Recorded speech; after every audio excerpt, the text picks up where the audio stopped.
Hi guys, this is Vitaly with AFT Dispatch and A2C Logistics, and in today's video, I'd like to speak with you about a potential Omicron lockdown and the effects that would have on the trucking industry. Now, before we get started, I'd like to ask you to please like the video, be sure you subscribe to the channel, and hit the notification bell so you never miss a single release of our videos, where every Friday we're talking about something that could benefit you in your trucking businesses, in your trucking careers, as well as cover the loads we've successfully booked for our customers, consisting of leased owner operators and carriers operating under their own MC authorities, running under our truck dispatch services. As always, guys, big thank you for all the likes you've provided in all the previous videos. Please do keep them coming. And let's talk about this potential Omicron lockdown and the effects it have on a trucking industry, how you guys should prepare, and how we need to be learning from past experience. Now, guys, right off the bat, I'd like to make sure to remind you that the reason for our channel is not to slice and dice any sort of conspiratorial topics and to review whether or not, the powers that be, our leaders of different parts of the world are, doing what they're doing for our benefit or ultimately for our detriment, whatever that may be. There's lots of other channels on YouTube that cover that sort of stuff. So definitely, explore that. But our channel is here to basically keep you guys informed, to make sure that you can run a much more effective and more efficient trucking company, right? So we're working with all sorts of trucking folks out there, whether they're company drivers, leased owner operators, whether they're looking to get into the trucking industry, whether they're carriers, maybe they have company drivers, whatever the case may be, all different walks of life. The bottom line is that we're here to make sure that, you're well informed, you have the right information. And a part of that is being able to, look back at past experiences, look back at mistakes that were made, learn from those mistakes, because after all, that's the second reason why, companies go out of business, is because they simply don't learn from their mistakes. Number one reason is that they quit. So never quit, you'll never fail. But here's the thing, you guys, I wanted to cover this because back in April of 2020, those of you who follow our channel might remember this video. I'll leave a little card for that here in the corner. But in that video, we were asking folks to basically take the loads that were being offered to you guys, because at the time the market had completely crashed, tonnage went down, there was all these lockdowns going on, there was freight shortages. There was just all sorts of problems that were going on. And, right now what we're looking at is a new variant that's going around the country. It's hit several different continents, several different countries. It's been found in the United States already. And the good news is that from what I'm seeing, at least out there, that's out there in the news, it seems to be a very mild variant, very mild symptoms, et cetera. But at the end of the day, it doesn't matter, because whether it's mild or whether it's excruciating and it's really bad, at the end of the day, if the leaders decide to lock down the country, if the leaders decide to, close down ports, not receive freight from other countries, if there's going to be sort of restrictions put in place, emergency relief or state of emergency is going to be put into place, we're going to have some problems, right? So very similar to what we had last year. So if you remember last year's March, April and May, all the way to the second week of June is when the market was absolutely atrocious. A lot of folks lost their business, closed down, shut down, went bankrupt. A lot of folks simply could not make it. They've canceled their insurance companies, they've closed down their MCs, they've shut down, sold equipment, and they called it quits. A lot of you guys didn't. A lot of you guys listened to what we were talking about, and you made it over the hump, and you've benefited ever since then, starting the second week of June of 2020 all the way to now, December of 2021. We've seen some fantastic rates in the market, consistently making lots and lots of money that previously was absolutely unheard of. Now, the thing is that if we have another such scenario, we will probably see something very similar. And we're talking about, shortages in products in warehouses, distribution centers, ports would be closed down. There would be all sorts of restrictions put in place. There would be, limitations basically in terms of tonnage and availability and freight, which means that rates would go down, which means that, you guys would be making a whole lot less money. In certain cases, may not even be covering your operating costs or barely scraping by. Now, what's difficult is mainly the psychological aspect of this, because you don't know when such conditions may change. You don't know if it's going to be a week, a month, 2 or 3 months, or how long it may last. Now, last time it lasted about 3.5 months. So the bottom line is that it may be just as long. But if you're not mentally prepared for that, every day that you continue working in that area, it's going to become more and more difficult to continue working and believing in the positive, bright future.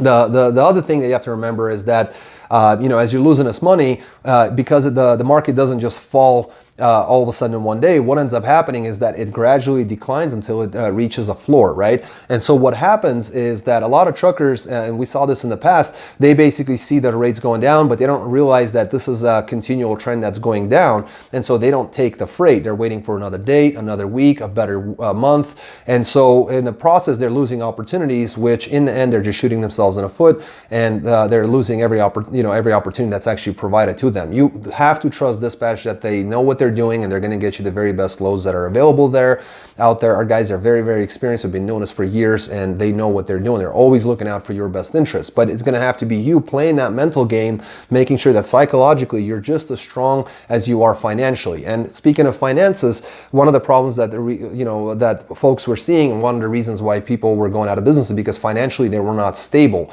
So hopefully you guys are much more stable now and are setting aside money for a rainy day. When that day comes, you'll be able to continue to operate even if the rates are less than desirable. You have to make sure that you have funds set aside for a rainy day, cash available just in case, you have credit available just in case you need to take advantage of it. Make sure your equipment's in tip-top shape. Possibly, get yourself additional parts that may wear out that you might need for repair and maintenance products, things like that, just to make sure, because some of these things may become more and more difficult to come by. And so you want to make sure to give yourself a fighting chance by doing everything you can to improve your chances of success. Because here's the thing, at the time, rates were normal at a certain level. As the markets opened up after 3.5 months of difficulties in the markets, freight started coming in, flowing back into the country.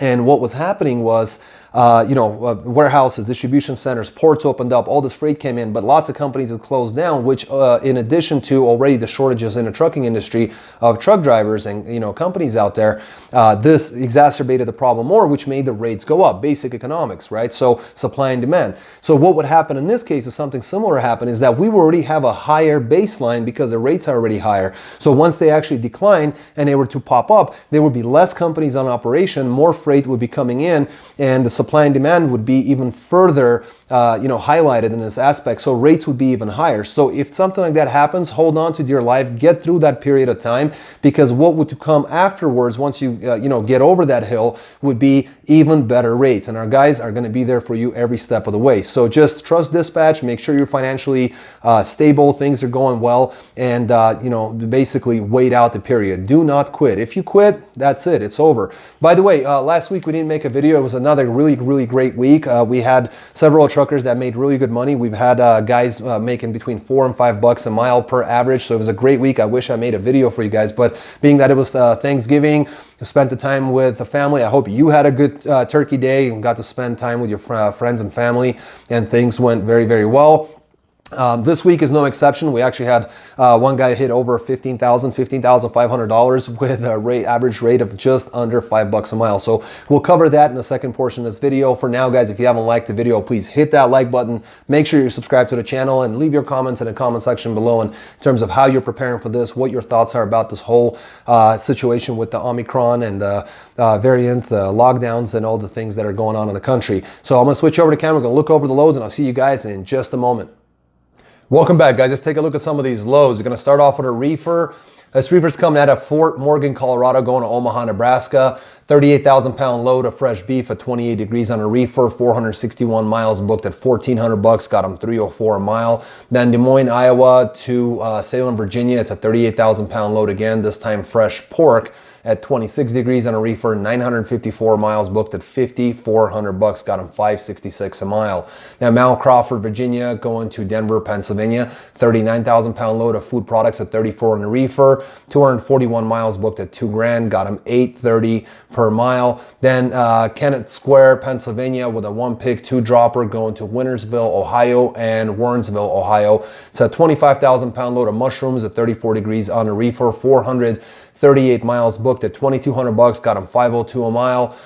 Then Cleveland, Ohio, with a 1-pick 2-dropper going to Jenkins Township, PA, and Sinking Spring, Pennsylvania. This is a 38,000 pound load of cheese, 38 degrees on a reefer, 462 miles booked at $2,200, got them $476 a mile. And it finished off very strong at Mertztown, Pennsylvania, going to Spartansburg, South Carolina, at 43.5 on a weight of alcohol Beverages, 36-degree load, 615 miles, booked at $2,300, got them $374 a mile. And why I say very strong, because one awesome week, running Tuesday to Tuesday. 1 week of work, ended up grossing $15,500. This is the gentleman that I mentioned earlier in the video. Ran 3,171 loaded miles at an average of 489 per loaded mile. I mean, guys, very well. Excellent freight, very good gross, got the miles and all done at a very good per mile rate. Very well done. Next, we got ourselves a dry van coming out of Longmont, Colorado to Clinton, Utah. 26,000 pound load of groceries, 477 miles, booked at $1,450, got them $304 a mile. Then Bear River City, Utah to Albany, Oregon. 18,000 pound load of general merchandise, quite light, 769 miles, booked at $3,100, got them $403 a mile. Then Eugene, Oregon to Denver, Colorado, 42,000 pound load of canned goods. That's 1,254 miles, booked at $5,400, got them $431 a mile. And finally, Aurora, Colorado to Billings, Montana, 44.5 on the weight, load of beer, loaded to scale, 559 miles, booked at $2,200, got them $394 a mile. Did very well, 6 days on the road, so running Saturday to Friday, grossed $12,150 gross. That's 3,059 loaded miles at an average of 397 per loaded mile average. Running the Rocky Mountains definitely pays, very good, especially when winter is here. So definitely, if you don't mind the mountains, you're going to make the money. Very well done. Next, we got ourselves looks like a reefer coming out of Gurnee, Illinois to Montgomery, Alabama. Frozen foods load at 40,000 pounds, 802 miles, booked at $3,800, got them $474 a mile. Then Jasper, Alabama to Florence, South Carolina. It's a 38,000 pound load of fresh chicken, 479 miles, booked at $1,500, got them $313 a mile. Then Effingham, South Carolina to Birmingham, Alabama. It's a fresh load of chicken at 40,000 pounds, 446 miles, booked at $2,000, got them $448 a mile. Then Coleman, Alabama to Chicago, Illinois, 38,000 pound load of poultry, 640 miles, booked at $1,600, got them $250 a mile. And they finished off with a 2-pick-1 dropper out of Bolingbrook, Illinois and Geneva, Illinois, going to Buffalo, New York. 2 picks, 1 drop, very close by, 12,000 pound load of food supplies, 577 miles, booked at $36.50, got them $633 a mile. Very well done. Again, 6 days on the road, ended up grossing $12,550 in 6 days, 2,944 loaded miles at 426. I think that's pretty dang good. Next, a vented van out of Salem, Oregon, going to San Diego, California, 40,000 pound load of nursery stock, 1,038 miles, booked at $3,600, got them $347 a mile. Then they had basically a load that was coming out of San Diego, California to Glendale, Wisconsin. Unfortunately, truck order not used at this one at $150. And ended up picking up a load out of San Diego with basically no deadhead there to Mount Vernon, Illinois, 8,000 pound light load of products, 1,879 miles, booked at $7,500, got them $399 a mile on a ton of miles. I think they did very well there.